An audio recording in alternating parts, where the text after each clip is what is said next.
आज जो देश के विदेश मंत्री हैं ये एक राजदूत रहे हुए हैं, आईएफएस ऑफिसर रहे हुए हैं। क्या इसको कूटनीति कहते हैं? माफ कीजिएगा, हमारी देहाती भाषा में इसको मुखबिरी कहते हैं, इसको कूटनीति नहीं कहते। ये जो बयान है विदेश मंत्री का बहुत संवेदनशील है।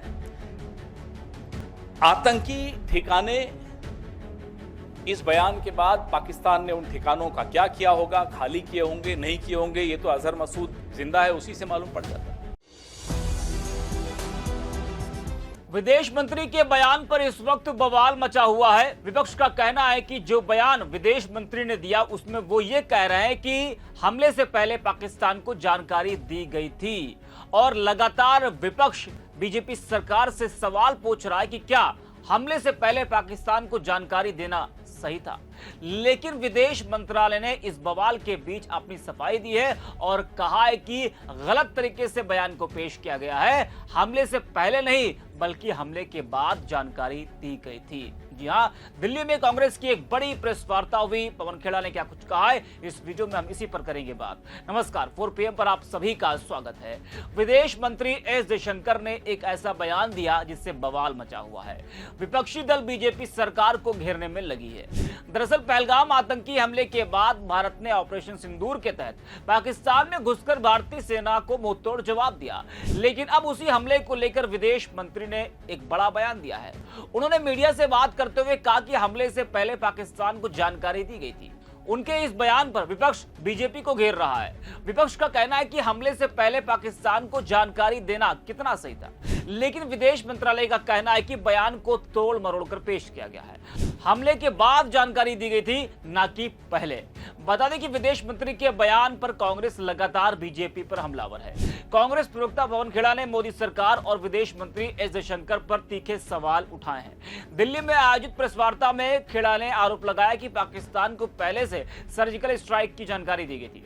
उन्होंने कहा कि क्या आपको आतंकियों पर इतना भरोसा था कि आप उन्हें पहले ही सूचित कर देंगे और वे वहीं बैठे रहेंगे? इसे कूटनीति नहीं, मुखबिरी कहते हैं। कांग्रेस ने एस जयशंकर का एक वीडियो क्लिप भी सुनाया। खेड़ा ने कहा कि क्या इसी मुखबिरी के चलते हाफिज सईद और मसूद अजहर को बचा लिया गया? मसूद अजहर को दूसरी बार क्यों बख्शा गया? हमें अपनी सेना की सुरक्षा को लेकर चिंता है। खेड़ा का कहना था कि दिल्ली में बैठे रणनीतिकार भी सेना का मनोबल बढ़ाने में अहम भूमिका निभाते हैं, लेकिन कई बार ठीक इसके उल्टे होता है।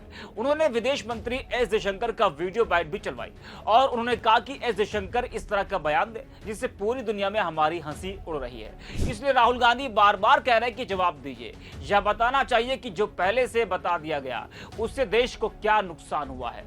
जरा आप सुनिए कि पवन खेड़ा ने और क्या कुछ कहा है। कि कैसे जयशंकर जी खुद प्रेस एजेंसी को सामने बैठाकर और खुद बता रहे हैं कि हमने पाकिस्तान के आतंकी ठिकानों पर हमला करने से पहले पाकिस्तान को सूचित कर दिया था। अब ये सूचित करने का क्या मतलब होता है? इतना भरोसा है आपको आतंकियों पर कि आप सूचित कर देंगे और वो वहीं रहेंगे या वो चुपचाप बैठेंगे? ये भरोसा है आपको उन आतंकियों पे? रिश्ता क्या है आपका? कैसे आप बोल रहे हो उनको? क्यों बताया आपने उनको? और इसको आप क्या कूटनीति कहेंगे? ये डिप्लोमेट रहे हुए हैं। आज जो देश के विदेश मंत्री हैं ये एक राजदूत रहे हुए हैं, आईएफएस ऑफिसर रहे हुए हैं। क्या इसको कूटनीति कहते हैं? माफ कीजिएगा, हमारी देहाती भाषा में इसको मुखबिरी कहते हैं, इसको कूटनीति नहीं कहते। ये मुखबिरी है, ये अपराध है, ये गद्दारी है। और उसके बाद लीपापोती पूरी कि मैंने ऐसा नहीं। अरे आपने तो खैर लीपापोती भी नहीं कि आपके विभाग से एक चिट्ठी आ गई कि ये ऐसा नहीं कहा। आपके मुंह से ये शब्द एक एक यहां मीडिया कर्मी बैठा है, देश के हर नागरिक ने, विश्व के हर नागरिक ने देखा आपने क्या बोला कि हमने पाकिस्तान को बता दिया था कि हम सिर्फ आतंकी ठिकानों पर हमला करने जा रहे हैं। अब बताइए, मुखबिरी नहीं है तो क्या है? और मुखबिरी का इतिहास लंबा है, अभी उस पर भी आऊंगा मैं। अब हम यह जानना चाहते हैं, क्या इसी मुखबिरी की वजह से अजहर मसूद जिंदा भाग गया? क्या इसी मुखबिरी की वजह से हाफिज सईद भाग गया? यह हुआ क्या? क्या देश को यह जानने का हक नहीं है कि आपने पहले ही सूचित करके अजहर मसूद को बचाया? ये वही अजहर मसूद है जिसको पहले भी बचाया गया था।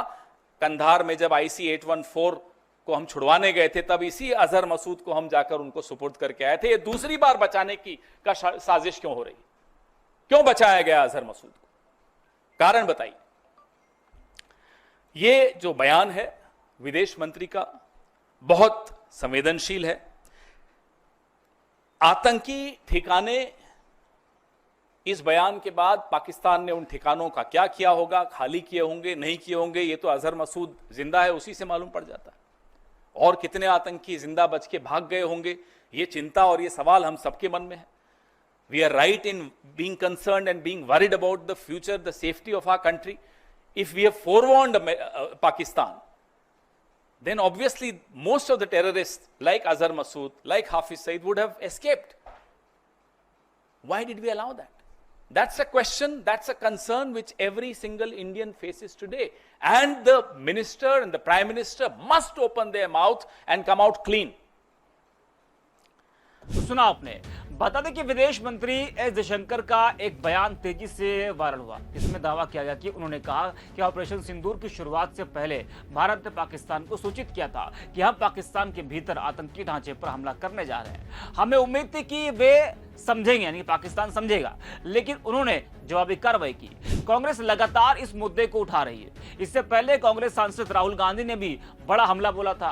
राहुल गांधी ने एस जयशंकर के बयान पर एक्स पर लिखा था, हमले की शुरुआत में पाकिस्तान को सूचित करना एक अपराध था। विदेश मंत्री ने खुद इसे स्वीकार किया है। इसकी इजाजत किसने दी और इसका क्या परिणाम हुआ? क्या हमारी वायुसेना ने विमान गंवाए? कांग्रेस के आरोपों पर विदेश मंत्रालय ने सफाई भी दी और विदेश मंत्रालय ने कहा कि विदेश मंत्री ने स्पष्ट रूप से कहा था कि पाकिस्तान को ऑपरेशन शुरू होने के बाद सूचना दी गई थी, न कि उससे पहले। इस बयान को गलत तरीके से पेश किया जा रहा है या तथ्यों की तोड़ मरोड़ है। या तो जिस तरीके से विदेश मंत्री का जो बयान सामने आया उस पर विदेश मंत्रालय ने अपनी सफाई दी है और कहा है कि गलत तरीके से बयान को पेश किया जा रहा है। लेकिन कांग्रेस लगातार विदेश मंत्री के बयान को एक बड़ा मुद्दा बना रही है और लगातार वो बीजेपी सरकार पर हमलावर है। तो इस वीडियो में इतना, यहाँ रिपोर्ट पे है।